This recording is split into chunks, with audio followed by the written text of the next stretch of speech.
Britain's Prime Minister Boris Johnson had hoped to put his Brexit deal to a vote in the Parliament today, but the Speaker of the House, John Bercow, has refused to allow the vote. John Bercow has explained his decision to the Parliament, stating that the motion tabled today is the same in the substance to the one put on Saturday. Holding another vote on the deal today would be repetitive and disorderly.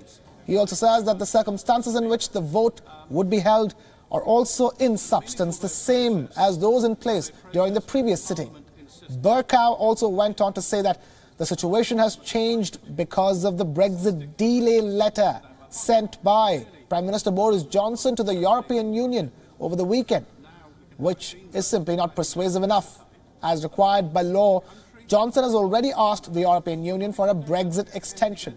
In a half-hearted letter to the European Council chief Donald Tusk, Johnson said that he wanted the UK to leave the Eurozone by the current deadline of the 31st of October.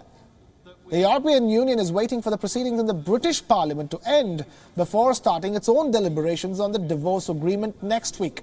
The European Union is yet to issue a statement on the request for another Brexit delay. And maybe sitting late or sitting at weekends in order to try and get government legislation on the statute book. And I'm not sure the British people will understand that. Well, just say to the honourable gentleman, and I genuinely apologise to him if I have misunderstood any part of his point, but I am reacting on the hoof. Whether there were the debate today or not, the government requires the passage of the requisite legislation. Therefore, insofar as the right honourable gentleman is concerned about the time required for the legislation, the programme motion for it, the sitting hours entailed by it, the inconvenience that might flow from it, those considerations would apply whether we had the debate today or not. The issue is, do we make a pragmatic judgment and allow for the breach of a long-standing convention, or do we make a principled judgment? And I have made a principled judgment, and there is every opportunity for the government, with the support of the House, not only to have its say, but to get its way by the end of October. And I don't think I need to add anything to that. It is dependent on parliamentary opinion. I will come to the honourable lady. Point of order, Mr. Crispin Blunt.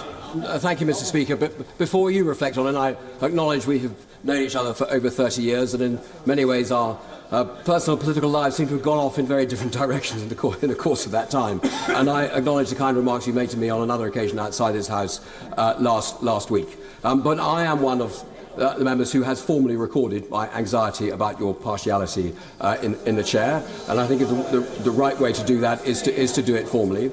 But having done that, like my honourable friend for New Forest West, and having noted the narrow terms in which you gave your ruling today, I think those terms are reasonable in you coming to your judgment.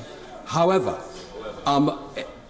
is a sufficient change of circumstances us knowing what the response to the letter imposed upon the government by this House to request an extension, then for you to reconsider the conclusions you came to today?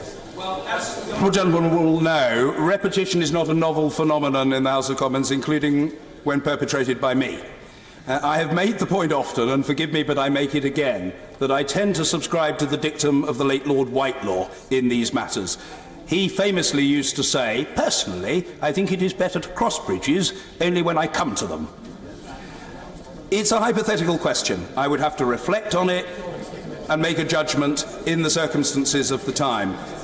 I don't want to fall out with the honourable gentleman, and I appreciate his courteous opening remarks. He won't be surprised to know, though I absolutely defend his right to his opinion, that I don't accept his characterisation of my speakership. Commons, let's now take this across to our London Bureau Chief, Mandy Clark, who is joining us live from London on this broadcast. Mandy, so John Bercow has made it clear that there is no need for a vote. So let's begin by discussing what happens now. That is a very, very good question. And you can tell by the House of Commons, a lot of parliamentarians are asking him the exact same thing. If they can't vote on it, what happens now? The Prime Minister says he believed he had the numbers. That's why he wanted to come to the vote. What John Bercow essentially decided was that recently they have been put to the vote again and again and again until eventually they would wear down parliamentarians and get their way. That's what he was attempting to stop. So the argument is that it was never put to the vote on Saturday. He said the bill came in front of the Parliament.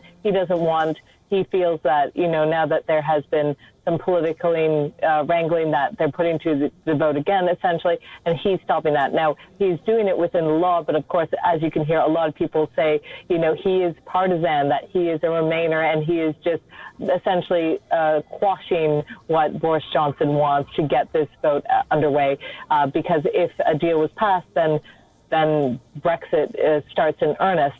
So there's arguments about whether he is biased or not, and those arguments will continue. But what happens now is very unclear.